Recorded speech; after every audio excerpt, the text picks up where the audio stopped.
Hello' বন্ধুসকল, আপোনালোকৰ মোৰ ভিডিঅ'লৈ স্বাগতম জনাইছোঁ।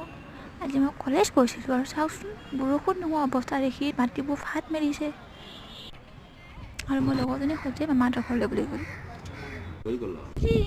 আৰু আহিয়ে মই খাবলৈ বুলি ভোক লাগিছিলে, খাবলৈ বুলি কিবা বনালোঁ আৰু দেখিলোঁ মায়ে মানে এইটো কি টেকেলি মুখত দিয়া পিঠা বুলি কয়। তাৰপিছত টেকেলি নহয়, ঢেঁকীৰ মুখত দিয়া পিঠা, মানে আমাৰ ফালে কিন্তু লোকৰ মুখত দিয়া পিঠা বুলি কয়। আপোনালোকৰ ফালে কি বুলিনো কয় কমেণ্ট কৰি মোক জনাবচোন। তাতে আজি বৰষুণ দি আছিলে, বৰষুণত চাহৰ লগত খাবলৈ মজাই বেলেগ, হয় নহয় কওকচোন। তাৰপিছত আৰু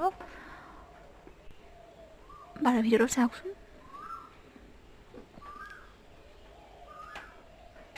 আৰু বৰষুণ বুলি ইফালে ঘৰৰ মানুহবিলাক শুই আছে আৰু মই ভাবিলোঁ পৰিৱেশটো দেখাওঁ, চাওকচোন। আজিলৈ মোৰ ভিডিঅ'টো ইমানেই। যদি মোৰ ভিডিঅ'বোৰ ভাল লাগে চাই, তেতিয়া লাইক কৰিব, কমেণ্ট কৰিব, মোৰ চেনেল